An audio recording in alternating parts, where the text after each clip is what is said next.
थोड़ी देर में वाराणसी पहुंचने वाले अमित शाह 2022 चुनाव को लेकर रणनीति बनाएंगे। अमित शाह महामंथन वाराणसी में शुरू हो चुका है और थोड़ी देर में वाराणसी पहुंचने वाले हैं केंद्रीय गृह मंत्री और बीजेपी के चाणक्य माने जाने वाले अमित शाह। 2 सत्रों में आगामी चुनाव को लेकर बैठक होने वाली है। पहला सत्र शुरू हो चुका है और थोड़ी देर में केंद्रीय गृह मंत्री अमित शाह वाराणसी पहुंचने वाले हैं। तो ये इस बीच बड़ी खबर और बड़ा अपडेट सामने आ रहा है।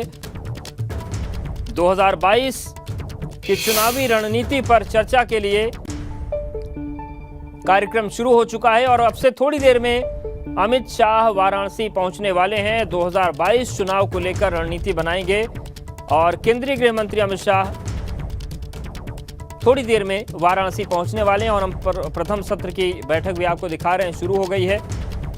और जो 403 विधानसभा हैं उनके प्रभारी मौजूद हैं और मिशन यूपी पर अमित शाह पहुंच रहे हैं और थोड़ी देर में वाराणसी वो पहुंचने वाले हैं।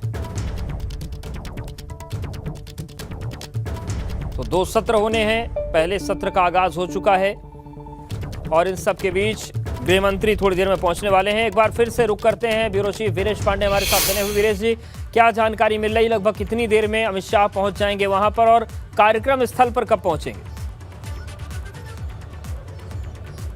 देखिए, जो कार्यक्रम के आयोजक हैं और जो अमित शाह के इस पूरे कार्यक्रम को देख रहे हैं, उनका कहना है कि वो सीधे बाबतपुर एयरपोर्ट कुछ ही देर में पहुंचने वाले हैं और यहां से पहुंचने के बाद वो महामना की मूर्ति पर माल्यार्पण करेंगे और साथ ही वहां से सीधे यहां आएंगे और जो रास्ते में जो दुकानें हैं और जो रास्ते से गुजरने के रास्ते हैं उसको चारों तरफ से जो दुकानें उनको बंद भी कराया जा रहा है सिक्योरिटी के मद्देनजर। 3 लेयर सिक्योरिटी है अमित शाह की और चूंकि ये सभा स्थल है, यहीं आना है, यहीं कार्यक्रम है। जो दूसरा सत्र है उसकी अध्यक्षता अमित शाह को ही करना है। तो पहला सत्र है वो चल रहा है और अभी अनुराग ठाकुर जो सह प्रभारी हैं, चुनाव सह प्रभारी धर्मेंद्र प्रधान की टीम में रखे गए हैं, वो आए हैं। कैप्टन अभिमन्यु जो सह प्रभारी हैं वो आए हैं और वहाँ बैठे हैं जहाँ पर सुनील बंसल पहले बैठकर मीटिंग कर रहे थे। तो सारे लोग वहाँ पर मौजूद हैं और अंदर जो बैठक चल रही है उसमें धर्मेंद्र प्रधान हैं, स्वतंत्र देव सिंह हैं, सुनील बंसल हैं,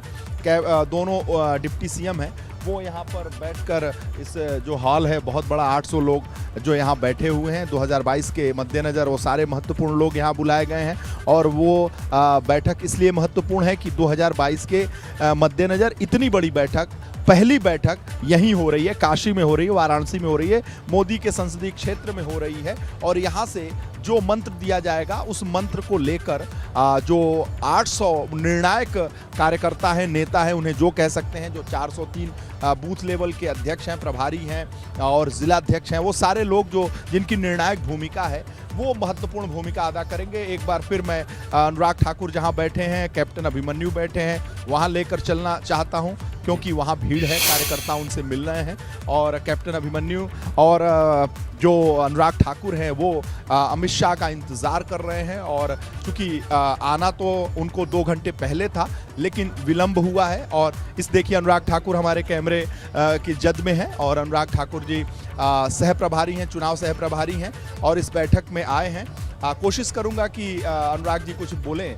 अनुराग जी, ये बहुत ही निर्णायक बैठक है 2022 जो आज आपका काशी में स्वागत है जी। हम एबीपी गंगा आपका स्वागत करता है। सूचना प्रसारण मंत्री अनुराग ठाकुर हमारे साथ हैं और अनुराग जी, जो आज की बैठक है, अखिलेश यादव कह रहे हैं कि दिल्ली वालों को बुला लिया जाता है जब भारतीय जनता पार्टी घबरा जाती है। मुझे लगता है जो 4.5 वर्ष तक सोए रहे, जनता के बीच में नहीं रहे, जब कोरोना की महामारी के समय योगी जी प्रदेश के कोने कोने में माइक्रो कंटेनमेंट जोन बनाकर प्रदेश की जनता को बचाने का काम किया और शानदार काम कोविड के समय किया, दवाई का भी, खाने का भी और राहत का भी किया। वहाँ पर ये कहाँ थे किसी को पता नहीं था, दिल्ली में थे या विदेश में थे, ये भी इनको जवाब देना होगा। आखिरकार पार्टी के कार्यकर्ता यहाँ पर आए हैं और उत्तर प्रदेश के हर जिला का कार्यकर्ता आज यहाँ पर एक बार फिर सोच ईमानदार और काम दमदार इस मूल मंत्र के साथ जो जन जन की सेवा करने का काम योगी जी ने और उनकी सरकार ने किया है, उसको दोबारा एक बार फिर भाजपा की सरकार बने उसके लिए इकट्ठे होकर आए हैं। लेकिन जो सोच ईमानदार, काम दमदार, ये क्या है? देखिए, जो भय, भ्रष्टाचार, ये जो इनकी सरकार के समय हर जिले में था, लोग उत्तर प्रदेश आने में डरते थे।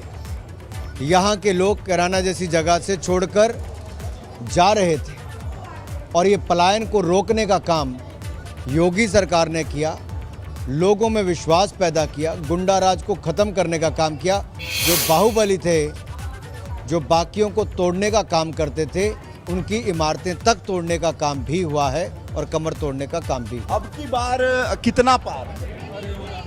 अब की बार 300 पार तो होगा ही, और मुझे पूर्ण विश्वास है प्रदेश की जनता ने जो हमारा काम देखा है, योगी जी, मोदी जी का, उस पर वोट भी देंगे और रिकॉर्ड वोट भी देंगे। और प्रियंका जी का क्या होगा? कितना दौरा करेंगे? प्रियंका जी का क्या होगा? उत्तर प्रदेश की जनता ने लोकसभा चुनाव में भी इनको बताया कि इनका क्या होगा, पिछले विधानसभा में भी बताया था और इस बार फिर बता देंगे। बहुत एक्टिव है वो, गले मिल रही हैं हर जगह, हर सड़क पर।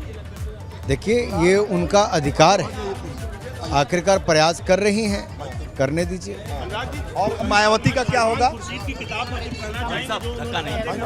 उत्तर प्रदेश की जनता तय करेगी कि सपा बसपा का क्या होगा। ये जिन्ना जिन्ना क्या है? जो तुष्टीकरण की राजनीति करते हैं वो अब चुनाव देखते जिन्ना का जाप करना शुरू करते हैं, और मैं तो यही कहूँगा, इनको इनकी स्थान दिखाने का काम भी उत्तर प्रदेश की जनता ने किया था और आगे भी उत्तर प्रदेश की जनता करेगी। ठीक है, तिलक लग रहा है, जरा देख लीजिए भाई, तिलक लग रहा है इनका, अनुराग ठाकुर जी का, और फूल माला फेंका जा रहा है इनके ऊपर।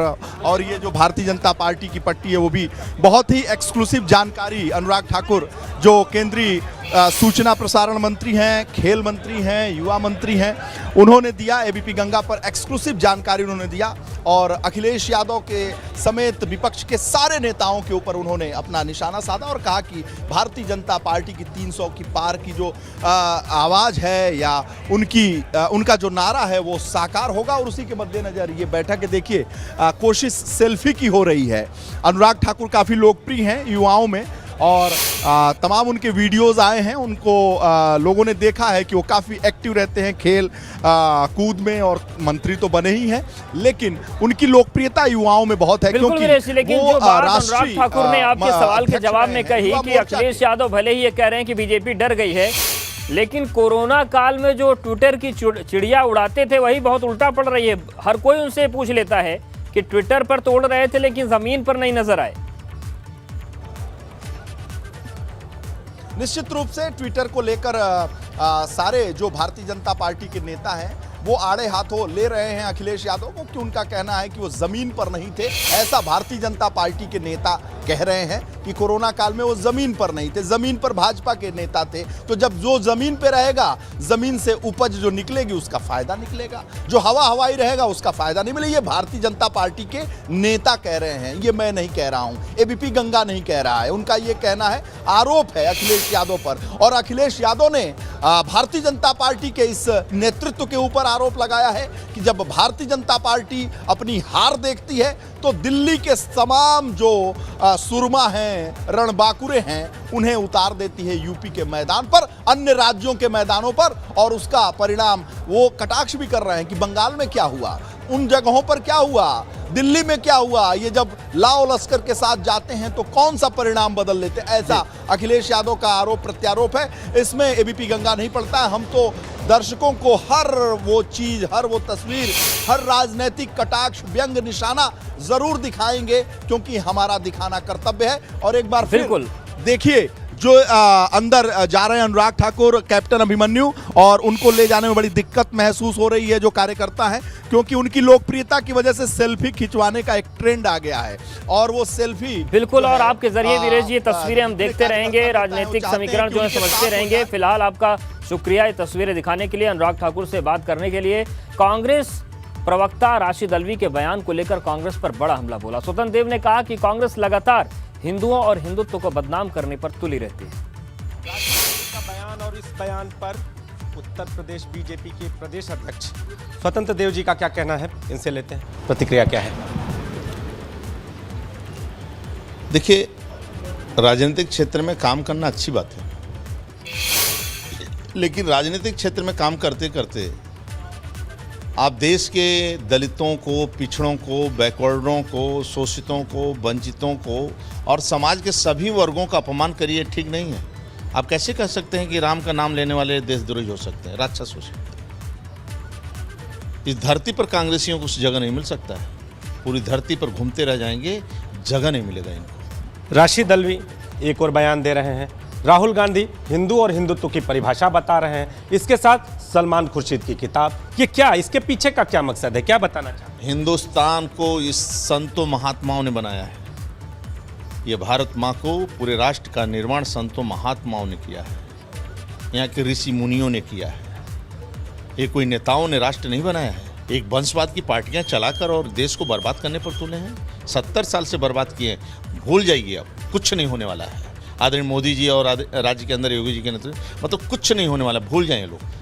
कांग्रेस को क्यों माफ हम करेंगे, सपा को क्यों माफ करेंगे? इसलिए मतलब कुल मिलाकर समझना चाहिए पॉलिटिक्स क्षेत्र में तो राजनीति व्यापार नहीं है, राजनीति एक मिशन है। स्वतंत्रता सेनानियों ने बलिदान दिया है, भारत महा उच्च स्थान पर पहुंचे। ये सपना स्वामी विवेकानंद जी देखा था। आज उस सपने को साकार करने के लिए आदरणीय मोदी जी एक एक कदम आगे बढ़ रहे हैं और उतना त्याग करते जा रहे हैं और अपने इंद्रियों को बस में करते जा रहे हैं। पूरी दुनिया में भारत का सम्मान कैसे बढ़े, यानी 125 करोड़ देशवासियों का सम्मान कैसे बढ़े, इसीलिए वो काम कर रहे हैं। अपने लिए नहीं काम कर रहे। मेरा व्यक्तिगत जीवन क्या है, अपने व्यक्तिगत काम नहीं, मैं देश का सम्मान कैसे बढ़े, इसके लिए मैं काम करता हूँ। तो राम का अपमान गरीब का अपमान है, ये कहना है बीजेपी प्रदेश अध्यक्ष स्वतंत्र देव सिंह जी का। कैमरामैन विशेष के साथ नीतीश कुमार पांडे, एबीपी गंगा, वाराणसी।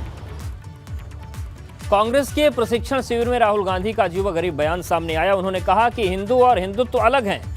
हिंदू धर्म किसी सिख और मुस्लिम की पिटाई करने का नाम नहीं है, लेकिन हिंदुत्व इसी का नाम है। शिव, कबीर, गुरु नानक, गांधी की शिक्षा और हिंदुत्व में कोई समानता नहीं है, उन्होंने ये भी कहा। और उन्होंने कहा कि आज आरएसएस की विभाजनकारी नफरत की विचारधारा कांग्रेस की प्रेम राष्ट्रवादी विचारधारा पर हावी है। मतलब आप यूं कहें कि सलमान खुर्शीद ने जो किताब लिखी है उसी लाइन पर राहुल गांधी बोलते हुए नजर आए हैं। कबीर, गुरु नानक, महात्मा गांधी,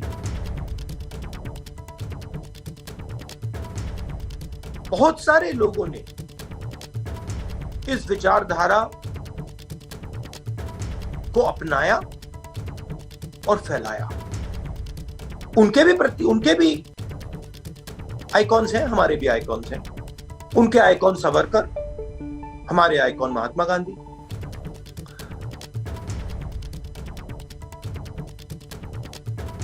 हमने जिस प्रकार से अपनी विचारधारा को, जिस गहराई से अपनी विचारधारा को समझना चाहिए और फैलाना चाहिए, वो हमने पहले हम करते थे, वो हमने छोड़ दिया।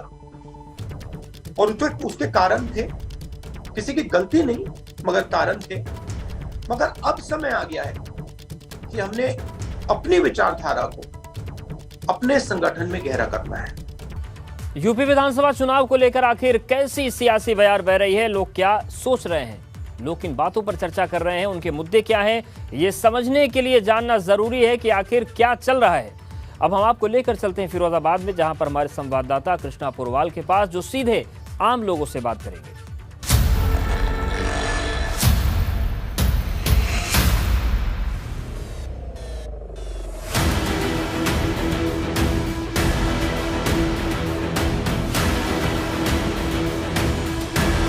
फिरोजाबाद में हम इस समय मौजूद हैं और विधानसभा 2022 का चुनाव बहुत ही नज़दीक है। हम आज एक चाय की दुकान पर हैं, ये रामलीला चौराहा है, यहाँ हम चाय की दुकान पर हैं, ये फेमस चाय की दुकान है। हम यहाँ लोगों से चर्चा करेंगे कि आखिर क्या लोगों के मन में है, क्या लोग चाहते हैं, सरकार बदलनी चाहिए या परिवर्तन होना चाहिए या फिर बीजेपी की सरकार वापस आएगी। हमारे साथ तमाम लोग हैं, यहाँ चाय पीने, हम उनसे बात करेंगे। सर क्या नाम है? जी मेरा नाम उदय प्रताप सिंह है। जी क्या स्थिति लग रही है, क्या लगता है परिवर्तन होगा कि सरकार वापस आएगी? देखिए, मैं आपके चैनल के माध्यम से बड़े भाई बताना चाहूँगा, परिवर्तन तो उत्तर प्रदेश की धरती ने 2017 में देख चुकी है। और मैं बड़े विश्वास के साथ कह सकता हूँ कि योगी जी के नेतृत्व में और मोदी जी के संरक्षण में उत्तर प्रदेश की जनता 2022 में भारी बहुमत के साथ भारतीय जनता पार्टी के नेतृत्व वाली, योगी जी के नेतृत्व वाली सरकार पुनः बनाने की बात करेंगे। सर आपका क्या नाम है? नीरज नाम है मेरा। नीरज जी, क्या लग रहा है परिवर्तन होना चाहिए या वापस सरकार आनी चाहिए भारतीय जनता पार्टी में? परिवर्तन तो प्रकृति का नियम है और परिवर्तन उत्तर प्रदेश में होने जा रहा है। सिलेंडर पर महंगाई की है, आपके पेट्रोल पर तो बहुत महंगाई है, इसलिए गिरे ना। अभी जनता ने उपचुनाव में डोज दिया, अभी जनता ने जो उपचुनाव में डोज दिया, जनता 2022 में दोबारा डोज देने जा रही है। इकट्ठे 50 रुपये डाउन होंगे। ये कहाँ दिख रही है भारतीय जनता पार्टी? कमी अभी मेरे भाई कह रहे थे जो बगल में बैठे हैं कि किसानों पे ये माफ़ किया, तो गाड़ियाँ भी तो आपने ही चढ़ाई ना किसानों पे। क्या नाम आपका? विशाल मोहन यादव। साल जी, क्या लग रहा है कि परिवर्तन होना चाहिए? क्या है जनता के मन में? एक वोटर है, वोटर सरकार बनाता है, क्या लग रहा है? देखिए, जो परिवर्तन का समय था वो 2017 में गुजर गया। अब परिवर्तन का कोई विकल्प नहीं है, क्योंकि योगी जी की जो सरकार है उसने जनता के हित में ही निर्णय लिए हैं और जनता के हित में ही सरकार चलाई है। आगे भी वो सरकार चलेगी और ये सरकार दोबारा रिपीट होनी है। परिवर्तन का कोई मतलब नहीं है। सरकार बदलनी चाहिए? बिल्कुल बिल्कुल परिवर्तन होगा साहब। क्या लग रहा है? महंगाई, शिक्षा पर, हर चीज़ में ये सरकार फेल है।